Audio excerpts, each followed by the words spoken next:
Gaming. Gaming is probably the most popular hobby slash spare time activity these days.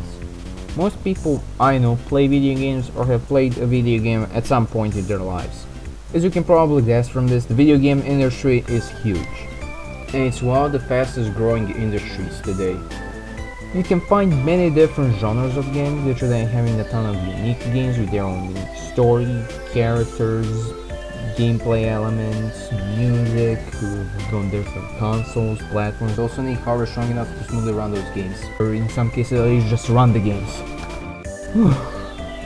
And due to the size of the video game industry and the amount of people that play video games, you could say that video games are a somewhat big part of today's world.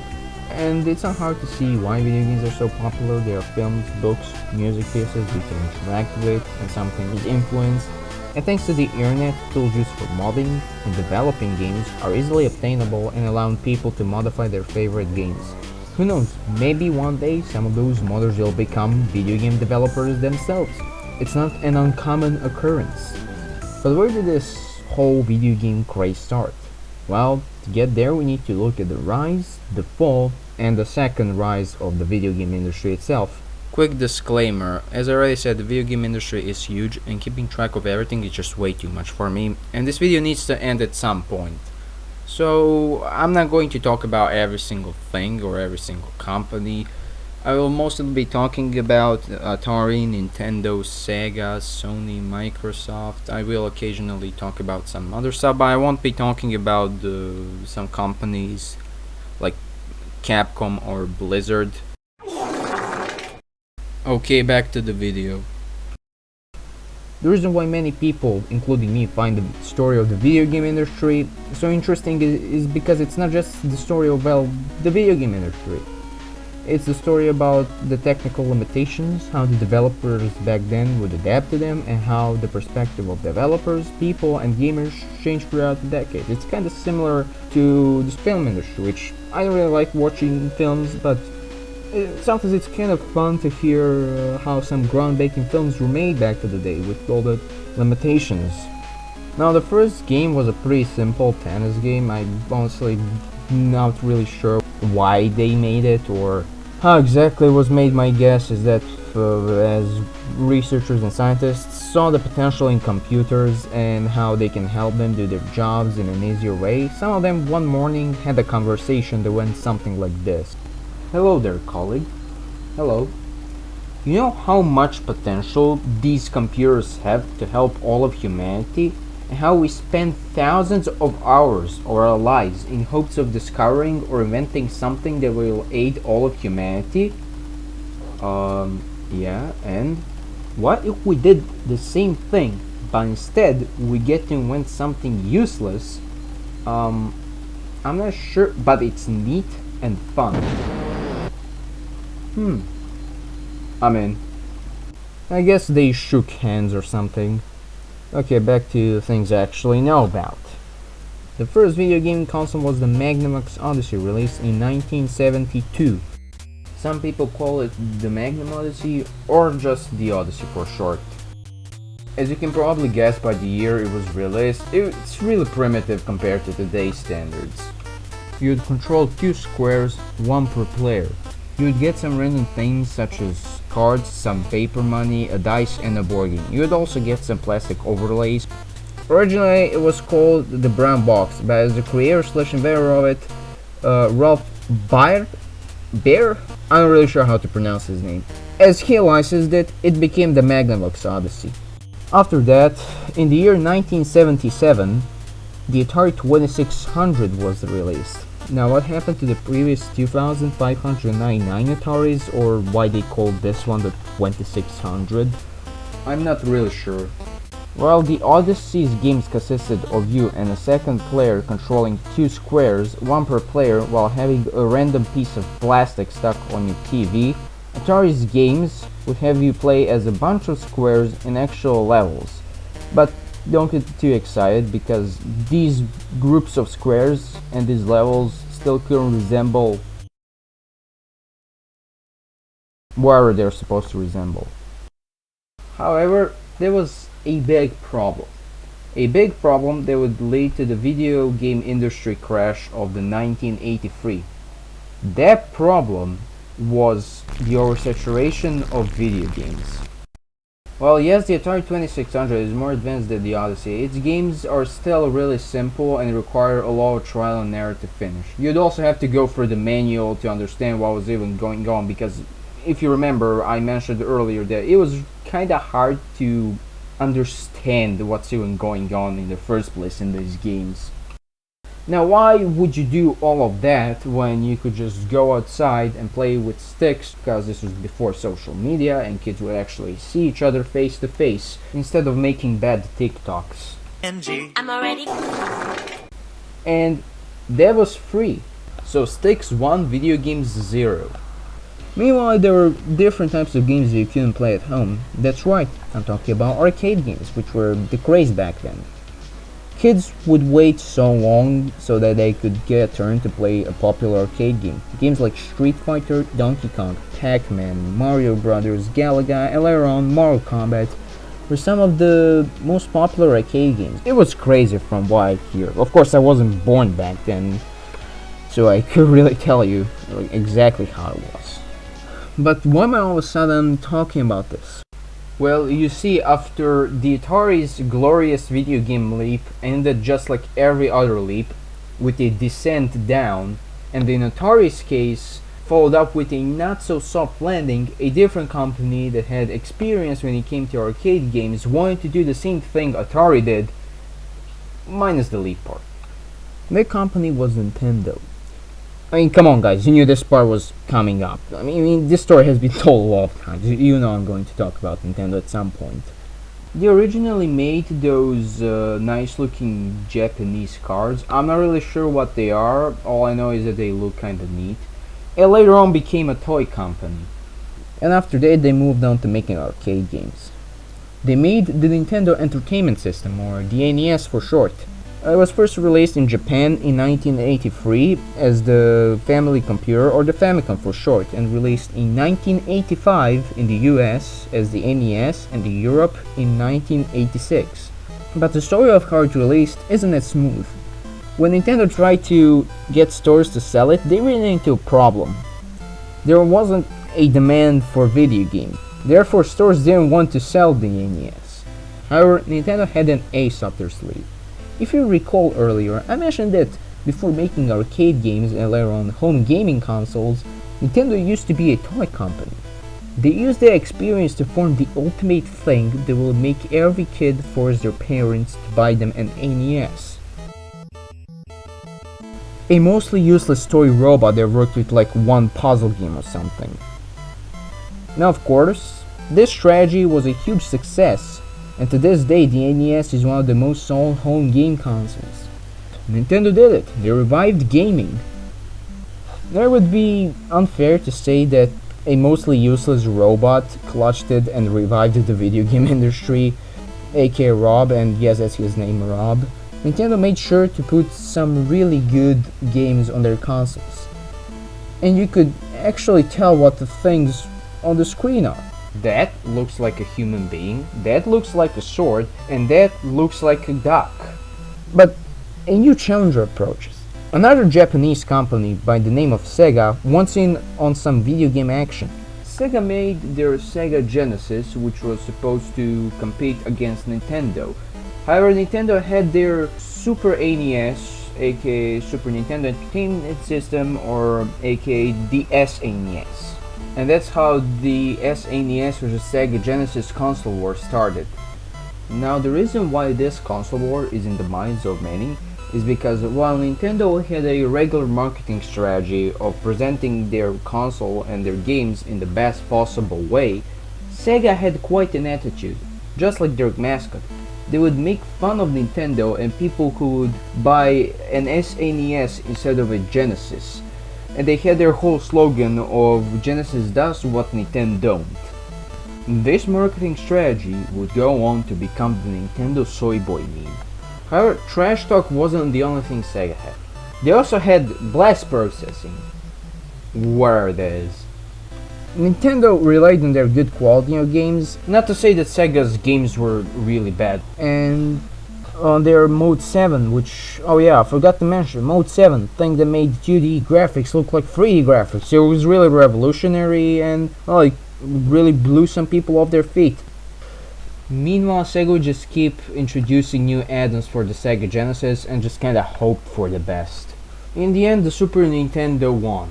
While this was happening, in the early 90s, a game studio by the name of id Software was revolutionizing the FPS genre with games like Doom and Wolfenstein. Doom was so popular to the point that every game that tried something similar was a Doom wannabe, which is funny considering that's the same thing that happens today. And FPS becomes popular, after that more FPS games get inspired by it, and then everyone calls them clones or ripoffs, which is ironic considering the game that they are quote-unquote copying or ripping off was already inspired by a different game. Also, another thing happened. You might remember that I mentioned Mortal Kombat. Yeah, technology started to evolve a bit more, and games could portray more realistic actions, and since games always contain some level of violence, people started to get concerned, and by people I mean old people that didn't really get technology back then. I mean, it happens always. You have comic books, rock, TV, even newspapers. Now, people were mostly concerned with Mortal Kombat and Doom and their high level of violence, and they were afraid that kids would start to emulate actions in those games. In my opinion, this marked the start of the mainstream media having a more negative perspective on video games. And not just that, this also marked the start of generations of parents that would be more concerned about their kids growing into psychopaths than actually raising their children and explaining to them how the world works. That's how the ESRB and the PEGI rating systems were made. They were pretty much rating systems that would rate what game is meant for what audience. And while I do think that people were a bit too hysteric about violent video games, I do agree that video games need some kind of age rating system. Well, after all of that, Nintendo tried to make a 3D console with Sony. But then they realized that Sony would make most of the money off the console, and so Nintendo being Nintendo pulled the Nintendo moment by just immediately abandoning ship and embarrassing Sony. But then, Sony went on to make their own console and they just completely left Nintendo in the dust.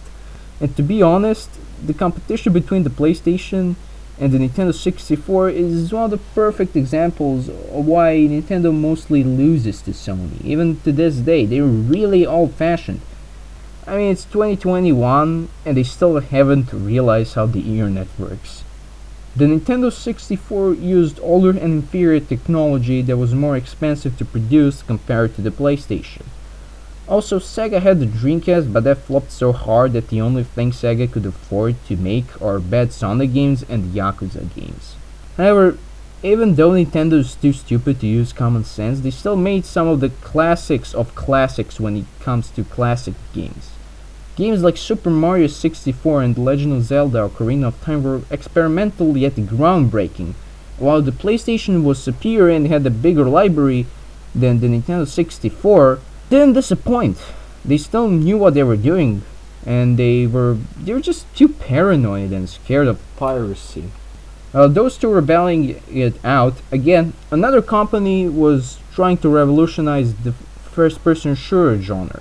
This time, it's Valve with their Half-Life, which completely revolutionized storytelling, not just in first-person games, which up to this point barely had any story, but they revolutionized storytelling in general.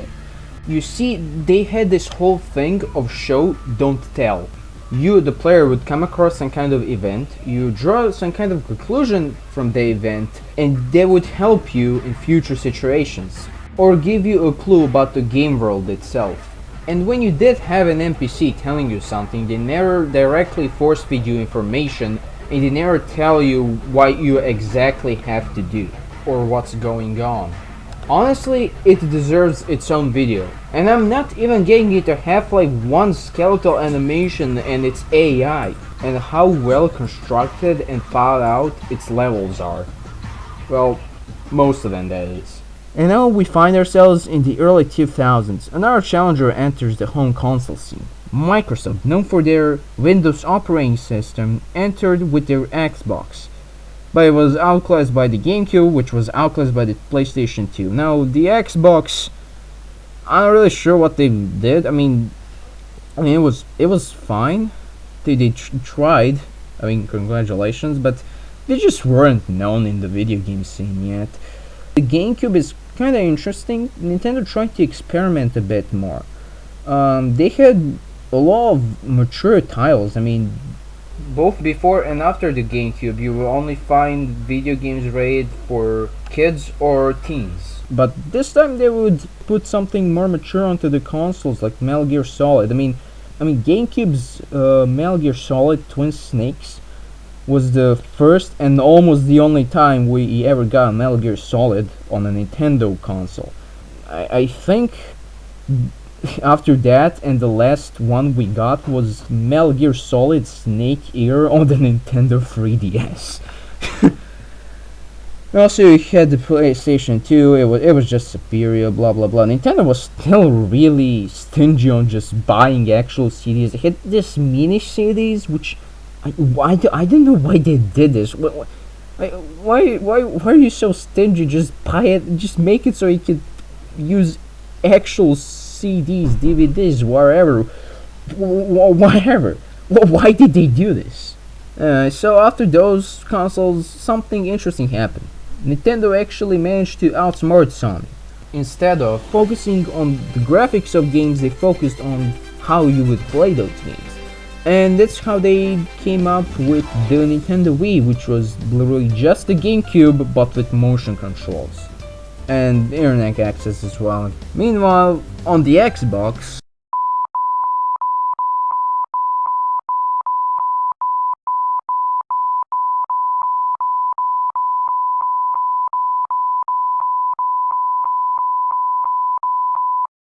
yeah. After the success of the Nintendo Wii, Nintendo thought, hey, you know how great the Wii was? Yeah, let's make the Wii again, but let's make it terrible. Except it's nothing like the Wii, and we somehow managed to not appeal to a single type of audience while actually trying to sell this thing. And that's how the Wii U was made, which, even just its name, its look, the fact that they focused more on the controller than the console itself, it was a complete flop. Meanwhile, the PlayStation 4 and the Xbox are just kind of the same thing, except they have better hardware and slightly different controllers.